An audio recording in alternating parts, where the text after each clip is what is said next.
All right. Eric Martin. So I haven't known Eric very long. I've reported up through his organization only for probably the last 6 months or so. Eric will tell you that he is not a polished executive. Is that your opening line? All It's my right. icebreaker. Okay. Well, I'll stop now. Thanks, Jared. Appreciate the keynote. Uh, Any questions?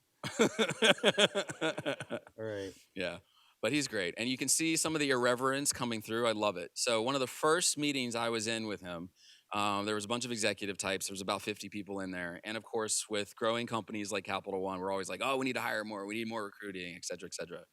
He walks up, takes the microphone, and says, hey, I'm Eric. I disagree with that. I actually think we need to build tools and platforms that enable our engineers. We hire less people. And I totally agree with that. And it was against the curve. And it was right in front of a whole bunch of people who were like, oh, good point. I did that? Yes. Sorry. Yes. I hope we got it on video. Maybe we have a GIF. But anyway, so Eric Martin he leads two of the largest businesses in the entire company at Capital One. He is the CTO and managing vice president for our upmarket line of business and also for our Main Street. It literally is our revenue stream for almost all of the company. And I'm very excited to introduce Eric Martin. Thank you, Jared. Thank you. You guys hear me okay? Everything fell off after you mic'd me up, so I think it should be okay.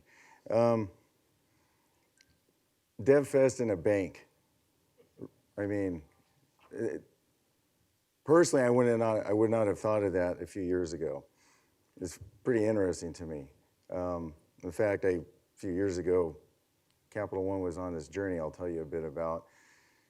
And I wasn't really tuned in with it. And I found it I call it a hidden secret. And fast forward, I'm here now. So I think Cheetah mentioned bring some of the West Coast feel. I'm fourth generation Californian, and I moved to Virginia for Capital One, which is a little different weather-wise than California. But I'll talk a bit about Capital One, the journey we're on, and we're going to define what a technology company is. In fact, I might say redefine it a bit. I think this is my clicker. There we go. What's in your wallet? When I first started here, I was at a AT&T store getting my daughter a phone, not because she was old enough, but because she asked me over and over and over again. So we went to do that. And someone asked where I worked, and I said, Capital One. He said, oh yeah. He said, interesting company. And I said, what's in your wallet?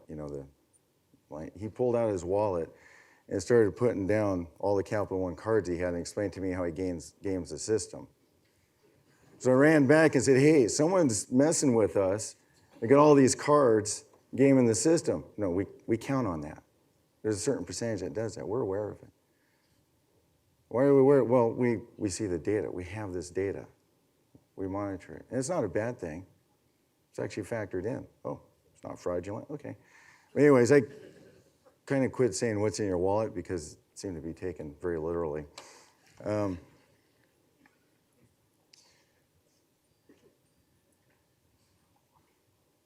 Sorry. A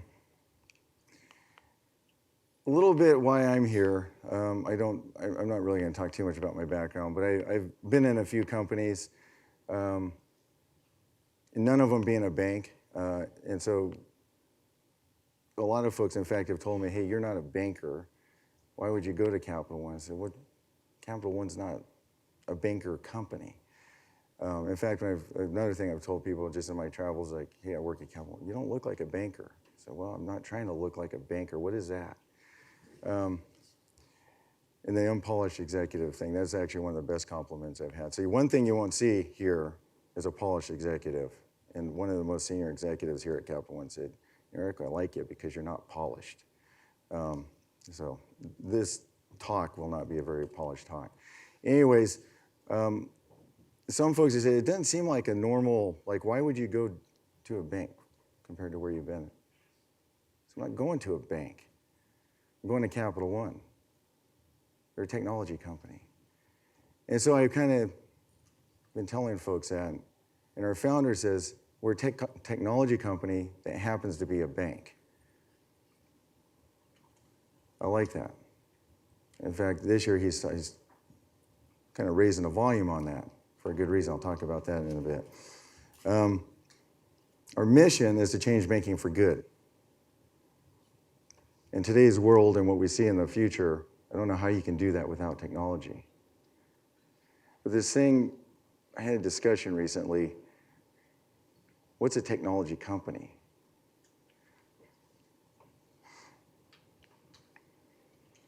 Well, at Capital One,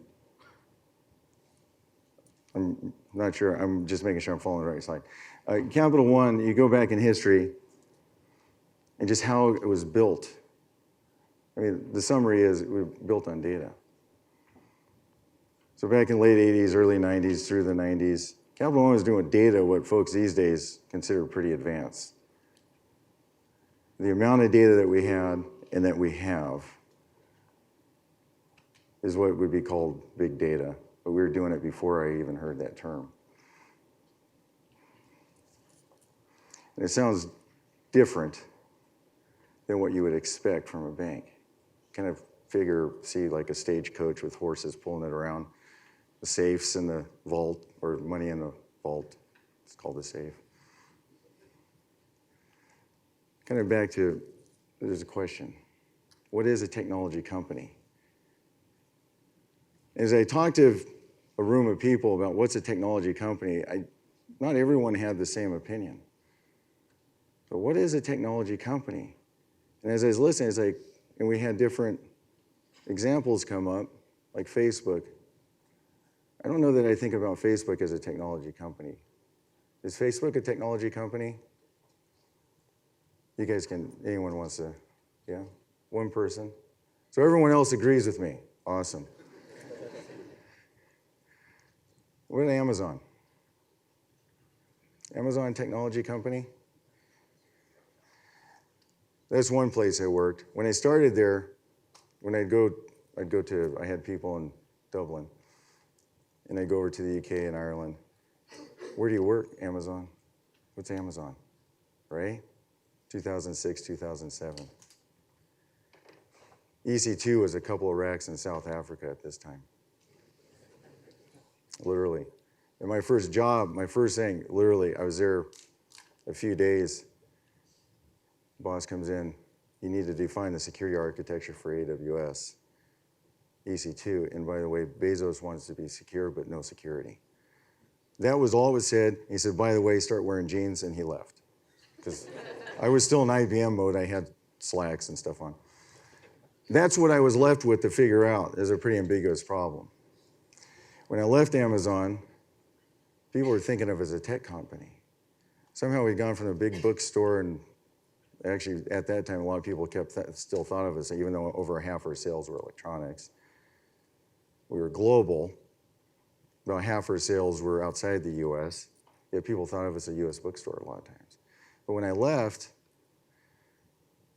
we were thinking of us as a tech company, and we'd gone from hard to recruit folks to pretty easy.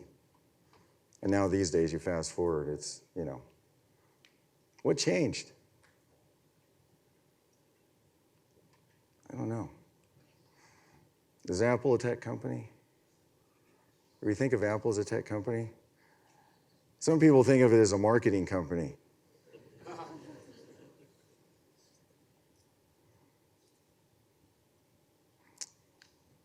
Some people think of it as a product company.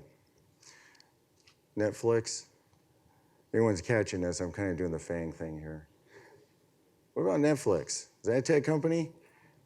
Pretty advanced? Or is that an entertainment company? Media company? I'm not sure. And Google. Well, this is on G Suite, G Slides, by the way.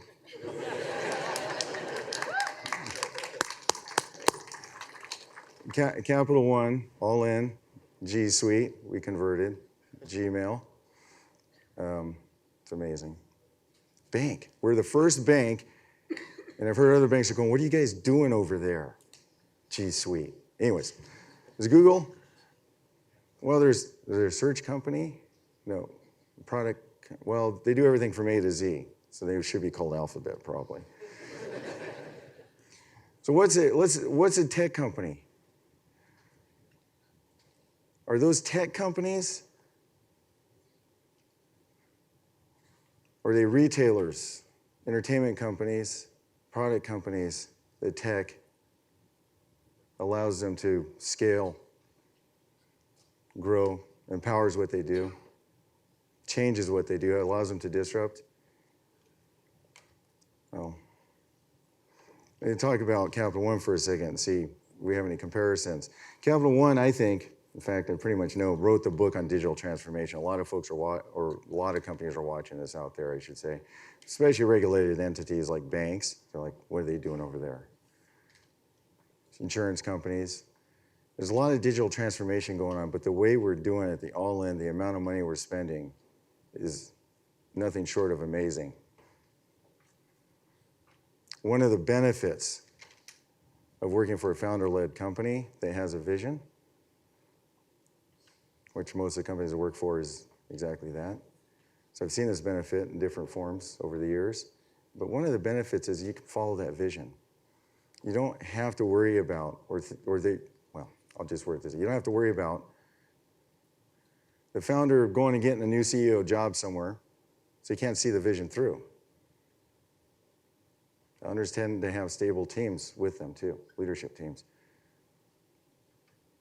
If you look at, I don't know the data on all the FANG companies, but if you look across the FANG companies, and the founder-led company, you'll tend to see a pretty stable founder, CEO with leadership team in place.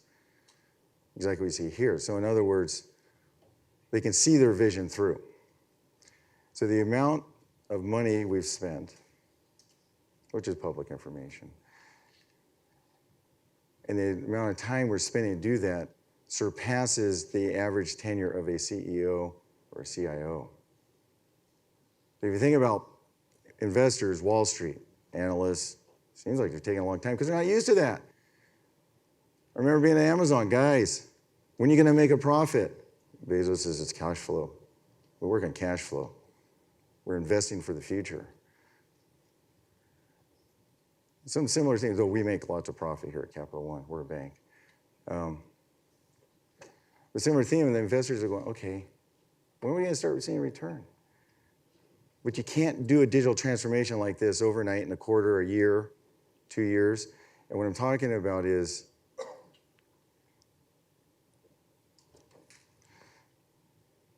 in 2010, so we're 28, well, wait, we're in 2019 now. I aged a year.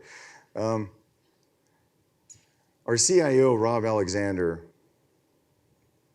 this is where it really started, declared, we're no longer going to be an IT shop. We're going to be a technology organization. We're going to build products.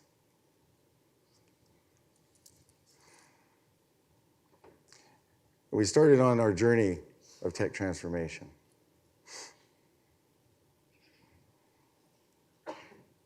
We had to become a great software builder. We had to understand end-to-end, how do we scale? How do we build great software? How do we take things on mainframes that are kind of expensive? How do we pull things from mainframe providers that we have to have do work for us that's not only expensive and slow, it's hard to find skill sets where people want to work on that stuff. And we have a lot of internal systems that have been built up over time. We said, we're going to go all in on the cloud, and change how we operate. And we started a cloud-first approach to things, meaning anything new we built was native cloud. Then we said, and we should probably put everything else we have in the cloud. Because our expertise, where we want to spend our time and resources, is not on the infrastructure. If cloud providers can provide that infrastructure for us, I'm probably not keeping up with the slides, but hopefully you're keeping up with me, can provide that infrastructure for us, we can get more focused and less distracted with doing what we know and what we want to do, and that's build software. Build things that benefit customers. Data. As part of this transformation, data has to come along, right? We have data in lots of different places, like a lot of companies. But the amount of data that we have, what's the word? What's bigger than massive? There's a lot. And I don't know what's public, what's not, so I won't say anything about the amount. But I can say we are consulted by AWS on data at scale.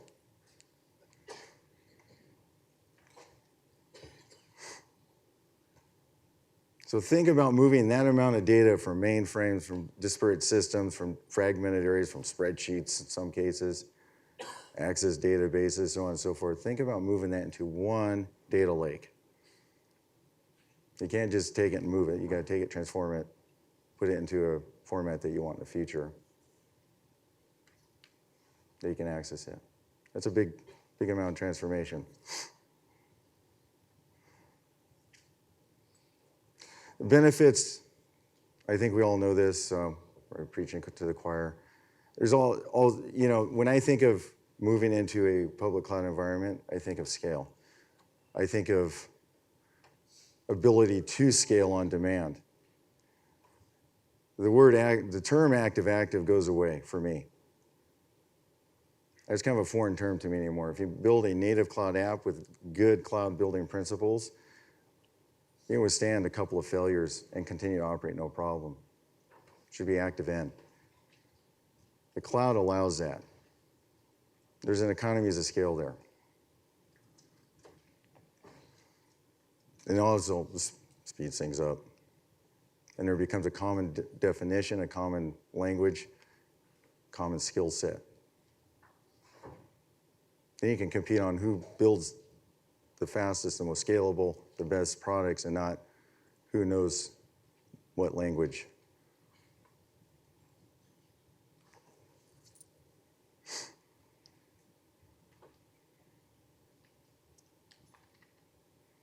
Sorry, I got a 10-minute warning, so. So, I don't know, is Capital One a tech company?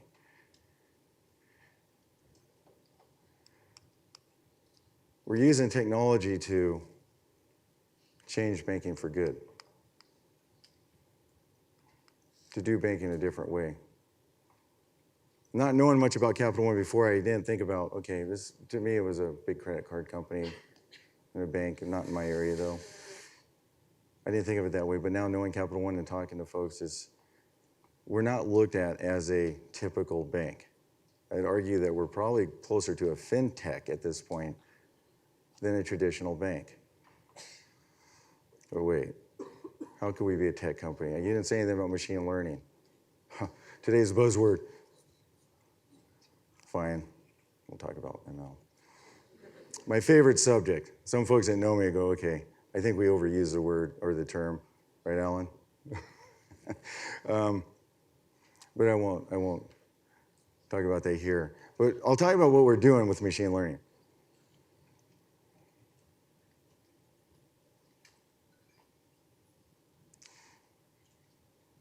I'm missing a slide here, so I'm just going to do this. When we think about machine learning, a lot of times people think about the technology. And in some cases, they think about AI, and what could that mean in the future, replacing humans, or replacing jobs, things like that. We've taken an approach that machine learning is not just about technology. In fact, we have a belief and a principle that guides us, that what we're doing with it is help our customers do more living and less banking, less worrying about their finances. What can we do to automate? What can we do to help our customers predict a little further out in the future versus replace something? Responsible use. Capital One, what we've done is we've embedded ML from the founder, Rich Fairbank, down. We're all in on machine learning.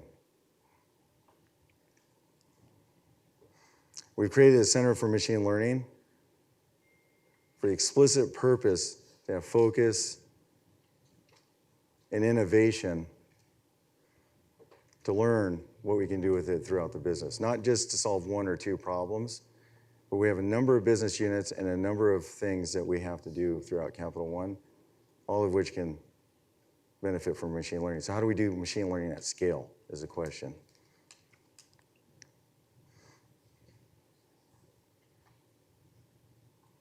And if you think about machine learning, some of the more common use cases that we may have heard about today, I think about fraud, cybersecurity, and those are some easy use cases that provide more security confidence in using technology. Okay, right. All right, so we got machine learning built in. The Center for Machine Learning is Capital One a tech company. Does it sound like a tech company? I think it does. I'm trying to figure out a FANG with a C in there. I can't, so if anyone wants to create that, we'll trademark it, we'll put it out there. To me, it's kind of a hard argument not to say Capital One's a tech company. It's actually a fascinating approach to tech and digital transformation. We're right in the playbook on that. I don't know of another company that can say that. At the scale we're at, the level of complexity we're at, and the regulatory overhead that a bank has. Because yeah, we do happen to be a bank as part of it. Okay.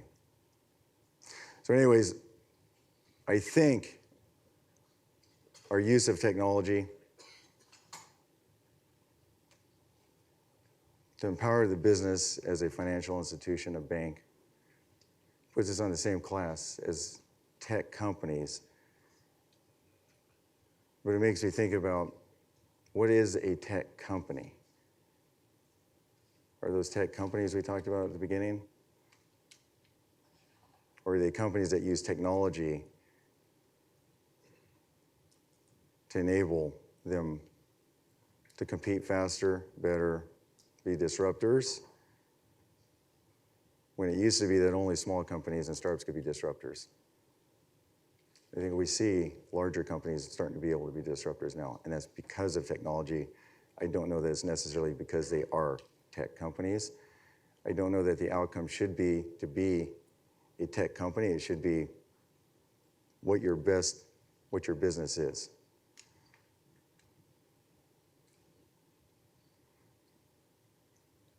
So I'm pretty convinced we'll change banking for good. So anyways, thank you guys.